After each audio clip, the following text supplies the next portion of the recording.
Hi friends, welcome to அம்மி and Bommi kitchens. எல்லோரும் எப்படி இருக்கீங்க? இன்றைக்கி நம்ம கோதுமை மாவில் வந்துட்டு சூப்பரான ஒரு புட்டு வந்துட்டு ரெடி பண்ண போகிறோம். இது வரைக்கும் நம்ம வந்துட்டு பச்சரிசி மாவில் வந்துட்டு புட்டு செஞ்சு சாப்பிட்ருக்கோம். புழுங்கலரிசி மாவுலேயும் புட்டு செஞ்சு சாப்பிட்ருக்கோம். இது வந்து கோதுமையில் செய்யக்கூடிய ஒரு புட்டு ரொம்பவே சூப்பராக இருக்கும். கோதுமை மாவு வந்துட்டு நல்லா பவுடராக வந்துட்டு திரித்து எடுத்துக்கலாம். அப்படி இல்லைன்னா நம்ம லைவாகவே வந்துட்டு வெளியில் கோதுமை மாவு விற்கிது இல்லையா, அதுவே நம்ம வந்துட்டு வாங்கிக்கலாம். வாங்கின கோதுமை மாவை இந்த மாதிரி ஒரு கடாயில் போட்டு நல்லா வந்துட்டு வறுக்கணும். அடிப்பிடிக்காமல் நல்லா வந்துட்டு வறுக்கணும். வறுக்கும் போதே பார்த்திங்கன்னா வாசனை வந்து நல்லா கம கமன்னு வரும் உங்களுக்கு. இந்த கோதுமை மாவை ஏன் வறுத்து தான் செய்யணுமா அப்படின்னா, கண்டிப்பாக வறுத்து தான் செய்யணும். அப்போ தான் இந்த கோதுமை மாவில் இருக்கக்கூடிய அந்த பச்சை வாசனை போய் நல்ல ஒரு மனம் வந்துட்டு கிடைக்கும். கைவிடாமல் வந்துட்டு அப்படியே வறுக்கணும். கீழே வந்துட்டு ஃப்ளேம் வந்துட்டு கொஞ்சம் ஸ்லோவாகவே வச்சுக்கோங்க, ரொம்ப ஸ்பீடாக வைக்க வேண்டாம். நல்லா வறுக்கும் போதே பார்த்திங்கன்னா நல்ல ஒரு மனம் வருது, எனக்கு நல்லா தெரியுது. நீங்களும் வந்துட்டு இது போலவே பொறுமையாக செய்யுங்க. இது வந்துட்டு அரைப்பறைன்னு செய்ய முடியாது, கொஞ்சம் பொறுமையாக தான் செய்யணும். ஆனால் டேஸ்ட்டு பார்த்திங்கன்னா சூப்பராகவே இருக்கும். ரொம்ப அருமையான டேஸ்ட்டில் இருக்கும். பாருங்கள், நல்லா நான் வறுத்துட்டேன். இப்போ நல்லா வறுத்தாச்சு. இப்போ இது கூட வந்துட்டு கொஞ்சம் போல் நெய் விட்டுக்கலாம். நெய் நம்ம விட்டு வறுக்கும் பொழுது இன்னும் நல்ல ஒரு வாசனையை கொடுக்கும். உங்களுக்கு தேவையான அளவுக்கு நீங்கள் நெய் விட்டுக்கலாம். நான் 1 டேபிள் ஸ்பூன் அளவுக்கு நெய் விட்டுருக்கேன். இப்போ திருப்பி அகெயின் வந்து வறுக்க ஸ்டார்ட் பண்ணியிருக்கேன். இப்போயுமே பார்த்திங்கன்னா அடுப்பு வந்துட்டு மீடியம் ஃப்ளேமில் தான் இருக்குது. இப்போ நல்லா வறுத்த பிறகு அந்த நெய்யோடு இந்த மாவுனுடைய மனம் பார்த்திங்கன்னா நல்லா சூப்பராக வந்திருக்கும். இது பார்த்திங்கன்னா கோதுமை மாவு அப்படின்னே சொல்ல முடியாது, அந்த மாதிரி வந்துட்டு மனம் வந்துட்டு அப்படியே மாறிடும். கோதுமை மாவோட மனமே வந்துட்டு ஃபுல்லாக கம்ப்ளீட்டாக வந்துட்டு மாறி நல்லா சூப்பராக ஒரு வாசம் வந்துட்டு வந்துடும். இப்போ பாருங்கள், நல்லா வறுத்தாச்சு. இது நல்லா வறுத்ததுக்கு அப்புறமா கொஞ்சம் நேரம் வந்துட்டு நம்ம ஆற விட்டுடலாம். நல்லா ஆறட்டும். ஒரு பிளேட்டுக்கு மாற்றிட்டு நல்லா ஆற விட்டுருவோம். இது வந்துட்டு சூடாக இருக்கும்போது நம்ம வந்துட்டு மிக்ஸி ஜாரில் போட்டு அடிக்க முடியாது. ஆமாம், மிக்ஸி ஜாரில் போட்டு இப்போ நீங்கள் வந்துட்டு அடிக்கணும் இதை. இப்போ இது ஏன் மிக்ஸி ஜாரில் போடுறோம் அப்படின்னா, நம்ம வறுக்கும்போது பார்த்திங்கன்னா மாவு வந்து அங்கங்கே கட்டிப்பட்டிருக்கும். அப்போ வந்துட்டு நீங்கள் அப்படியே புட்டு செய்யும்போது கண்டிப்பாக வந்துட்டு கட்டி கட்டியாக ஆயிரும். அதனால் வேண்டி நம்ம வந்துட்டு கொஞ்சம் மிக்ஸி ஜாரில் போட்டு அடித்து எடுக்க போகிறோம். தேவையான அளவுக்கு பார்த்திங்கன்னா கொஞ்சமாக தண்ணி விட்டுட்டு அதுக்கப்புறமா வந்து கொஞ்சம் உப்பு சேர்த்துக்கிட்டு நல்லா கொஞ்சம் விரவி கொடுத்துக்கலாம். புட்டுக்கு நம்ம விரவுவோம்ல, அதே மாதிரி புட்டு மாவு விரவுற மாதிரி. இப்போ பாருங்கள், நல்லா கெட்டி கெட்டியாக ஆயிடுச்சுங்களா. தண்ணி வேறு நம்ம சேர்த்துருக்கோம்ல, இந்த உருண்டை உருண்டையாக வந்திருக்கு பார்த்திங்களா. இது நீங்கள் கையில் எவ்வளோ தான் உடச்சி விட்டாலும் உங்களால் வேண்டி பண்ண முடியாது. கொஞ்சமாக நம்ம பண்ணோம்னா கண்டிப்பாக பண்ணிடலாம். நான் கொஞ்சம் அதிக குவான்டிட்டியில் பண்ணுறேன்றதால கையில் நம்மளால் உடைக்க முடியாதுன்னு சொல்லிவிட்டு நான் மிக்சர் ஜாரில் வந்துட்டு ஆட் பண்ணிக்கிறேன். இப்போ மிக்சர் ஜாரில் இதில் ஆட் பண்ணி நம்ம ஒரு சுற்று சுற்றணுன்னா போதும், நல்லா சூப்பராக பூவாக வந்துடும்.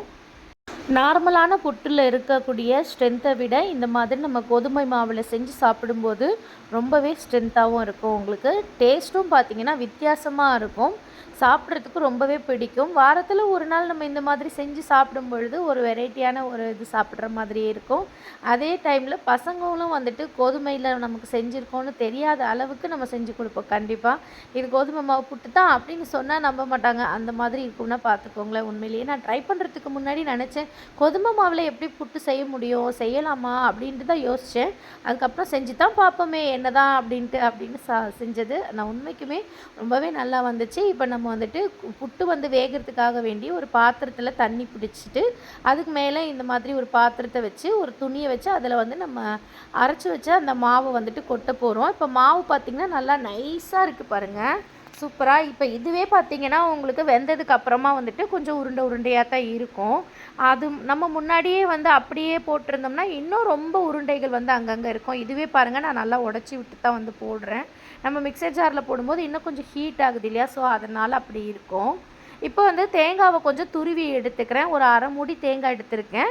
இதில் வந்து நான் புட்டு கூடவே வந்து இதை நான் வைக்க போகிறேன். அப்போ தான் வந்துட்டு நமக்கு தேங்காய் வந்து சீக்கிரமாக கெட்டு போகாமல் இருக்கும். இப்போ நம்ம வந்துட்டு காலையில் செய்கிறோம் அப்படின்னா கூட சாயந்தரம் நம்ம பிள்ளைங்க ஸ்கூல்லேருந்து வந்தால் கூட கொஞ்சம் நம்ம கொடுத்துக்கலாம், வச்சு சாப்பிடுங்கன்னு சொல்லிட்டு.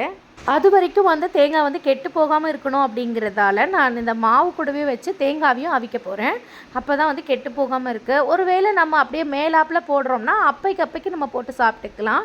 ஆனால் காலையில் நம்ம மேலாப்பில் போட்டது சாயந்தரம் வரைக்கும் நல்லா இருக்குமான்னு கேட்டால் கட்டாயம் வந்து நல்லா இருக்காது. வெயில் சீசன்லலாம் தேங்காய் வந்து சீக்கிரமாக கெட்டு போயிடும் இல்லையா? ஸோ அதனால் இந்த மாதிரி நம்ம ஆவி பிடிச்சிட்டோம் அப்படின்னா சூப்பராக வந்துட்டு இருக்கும். இப்போ பாருங்கள், நல்லா அந்த துணியை வந்துட்டு நான் க்ளோஸ் பண்ணி வச்சுட்டேன். ஃப்ளேம் பார்த்திங்கன்னா ரொம்ப ஹை ஃப்ளேமில் இல்லாமல் கொஞ்சம் மீடியமாக தான் வச்சுருக்கேன். இது ஒரு 5 நிமிஷம் வந்துட்டு நல்லா குக் ஆயிடுச்சுன்னா சூப்பராக வந்துட்டு வெந்து வந்துடும்.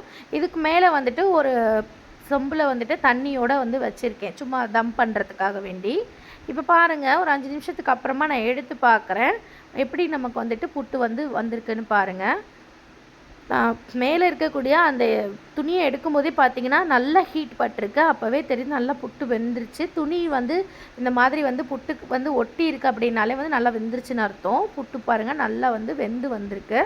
இப்போ நல்லா வந்துட்டு கிளறி கொடுத்துக்கிறேன். இப்போ வந்து இது கூடவே அந்த சூட்லேயே வந்துட்டு நான் சர்க்கரை வந்து ஒரு 1/2 கப் அளவுக்கு சேர்த்துக்கிறேன். சூட்டோடு சேர்க்கும்போது இன்னும் நல்லா வந்து மிக்ஸ் ஆகி உங்களுக்கு டேஸ்ட்டும் வந்துட்டு நல்லா வந்து கிடைக்கும். சர்க்கரையும் நல்லா மெல்ட் ஆகிடும். இது கூடவே வந்துட்டு ஏலக்காய் வந்துட்டு கொஞ்சம் பொடிச்சு வந்துட்டு போட்டுக்கிறேன். சர்க்கரை வந்து உங்களுக்கு தேவையான அளவுக்கு நீங்கள் வந்துட்டு முன்ன பின்ன சேர்த்துக்கோங்க. நெய் வந்துட்டு இது கூட கொஞ்சம் போல் விட்டுக்கிறேன். இப்போ இன்னும் நல்லா நெய் சேர்த்துக்கிட்டோம் அப்படின்னா நல்லாயிருக்கும். நம்ம வறுக்கும் போதும் சேர்த்தோம், இப்போயும் நம்ம சேர்க்குறோம். ரொம்ப நல்லா டேஸ்டியாக சூப்பராக இருக்கும். இப்போ அந்த சூட்டோடு அந்த நெய், சர்க்கரை, ஏலக்காய் எல்லாம் கலந்து வரும்படி நல்லா வந்துட்டு நான் வந்துட்டு கிளறி கொடுத்துக்கிறேன். பாருங்கள், நம்ம ஆல்ரெடி மிக்சர் ஜாரில் போட்டு அடிச்சுமே பாருங்கள் அந்த உருண்டைகள் வந்து அங்கங்கே அப்படியே நிற்கிது, தெரியுதுங்களா உங்களுக்கு? இப்போ அதெல்லாத்தையும் நம்ம கொஞ்சம் உடச்சி விட்டு நம்ம பரிமாறிக்கலாம். இன்னும் நம்ம அரைக்காமல் போட்டிருந்தோம்னா இன்னும் எப்படி வந்து இருக்கும்னு பார்த்துக்கோங்க. இது எல்லாமே ஆனால் நான் கண்டிப்பாக வந்து வெந்து கொடுத்து தான் இருக்கும். ஆனாலும் அந்த உருண்டைகள் வந்து கொஞ்சம் அங்கங்கிட்டு வந்துட்டு இருக்குது. அதை நம்ம நல்லா உடச்சி கொடுத்துக்கலாம், ஒன்றும் பிரச்சனை இல்லை. சர்க்கரை வந்துட்டு கரெக்டாக இருக்கான்னு நான் செக் பண்ணுறேன். 1/2 கப் அளவுக்கு நான் சர்க்கரை சேர்த்தேன் இல்லையா? கோதுமை மாவு எக்ஸ்ட்ராவே தானே இருந்துச்சு, அதனால் பத்தலை. இன்னும் கொஞ்சம் வந்துட்டு சர்க்கரை நான் எக்ஸ்ட்ரா வந்துட்டு ஆட் பண்ணிக்கிறேன். புட்டை பொறுத்த வரைக்கும் சர்க்கரை நல்லா நிறையா போட்டு சாப்பிட்டா தான் நல்லாயிருக்கும், சூப்பராக டேஸ்டியாக இருக்கும். ஸோ அதனால் வந்துட்டு நிறைய வந்துட்டு சேர்த்தாச்சு. ரொம்ப அருமையாக வந்திருக்கு. மனமே பார்த்திங்கன்னா சூப்பராக இருக்குது. கட்டாயம் நீங்களும் வந்து ட்ரை பண்ணுங்கள், குழந்தைங்களுக்கு செஞ்சு கொடுங்க, நீங்களும் சாப்பிடுங்க. ஒரு ஆரோக்கியமான ஒரு டிஷ் இது. கண்டிப்பாக வந்துட்டு நீங்கள் ட்ரை பண்ணுங்கள். நம்மளுடைய சேனலுக்கு தொடர்ந்து சப்போர்ட் பண்ணி கொடுத்துட்டு இருக்கக்கூடிய அத்துணை அன்பு உள்ளங்களுக்கும் மிக மிக நன்றி சொல்லிக்கிறேன். இதே போல் ஒரு சூப்பரான வீடியோவில் நெக்ஸ்ட்டு நான் உங்களை சந்திக்கிறேன். டாடா, பாய்.